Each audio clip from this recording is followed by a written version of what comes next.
जिस तरीके से बात चल रही है बिहार के सियासी संग्राम पर, एक छोटा सा आखिरी सवाल मेरा आपसे रहेगा जीतन राम मांझी को लेकर के। जब तो नीतीश कुमार के एनडीए में आने की खबरें थी, उसी वक्त से यहाँ मांझी के बयान आने शुरू हो गए थे। एनडीए में नीतीश कुमार आ गए, मुख्यमंत्री की कुर्सी पर लगातार काबिज एनडीए की तरफ से भी यहाँ मांझी के बयान कहीं ना कहीं ये इशारा कर रही हैं कि अगर उन्हें भविष्य में यहाँ पर एनडीए ने या तो ये कहें कि लोकसभा में ज्यादा सीटें नहीं दी या फिर मंत्रिमंडल में एक से ज्यादा विधायकों को शामिल नहीं किया, तो मांझी वापसी कर सकते हैं महागठबंधन की तरफ। क्या चीज लगती है, क्या वाकई में ऐसा हो सकता है मांझी के द्वारा? देखिए बिल्कुल, और सिर्फ मांझी नहीं, अक्षय अगर तो आप देखें चिराग पासवान काफी ज्यादा खफा नजर आते हैं जब तेजस्वी जन विश्वास यात्रा निकालते हैं, तारीफ करते हैं, कहते हैं बहुत अच्छी बात है, लोगों को जुड़ना चाहिए, और उनका जो रुख है वो अपने आप में नजर आता है। क्योंकि जिस तरह की पोस्ट आप उनके देख रहे होंगे कि मैं वो चिराग हूँ जो बेरोजगारी मिटा दूंगा, और तमाम सारी बातें वो कहते हुए दिखाई पड़ते हैं, जिससे नजर आता है कि वो बीजेपी से खफा है और उनको अगर मौका लगा तो वो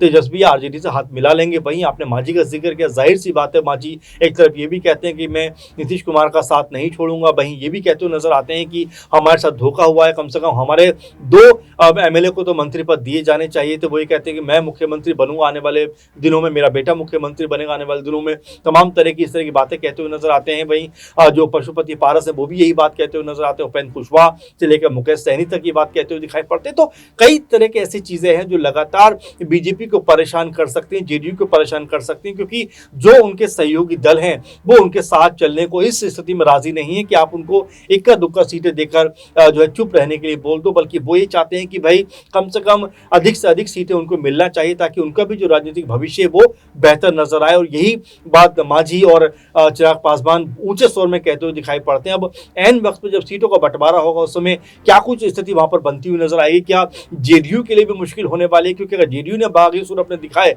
तो ये आप ये मानकर चलिए कि जो ललन सिंह है उनको जिस तरह से पीएम मोदी ने दिल्ली मिलने के लिए बुलाया, हो सकता है कि यहाँ पर कोई बड़ा खेल वो करते हुए नजर आ जाए कि एक धड़ा अपना लेकर वो बीजेपी के साथ मिल जाए और वहां पर एक नई सरकार बनती हुई नजर आ जाए और सीएम बीजेपी की तरफ से दिखाई पड़े। क्योंकि बीजेपी लगातार कहती रही कि भाई हमारा भी यहाँ पर सीएम होना चाहिए। तो अभी संभावनाएं अक्षय बहुत ज्यादा है, तमाम तरह के कयासबाजियां हैं, अटकलबाजियां, लेकिन फिलहाल बिहार में क्या कुछ होने वाला है, क्या तेजस्वी कोई बड़ा मैजिक करने वाले हैं और क्या बीजेपी एक बार फिर से कोई बड़ी सेंधमारी करके आरजेडी के और भी विधायकों को अपने पाले में मिलाती हुई नजर आती है।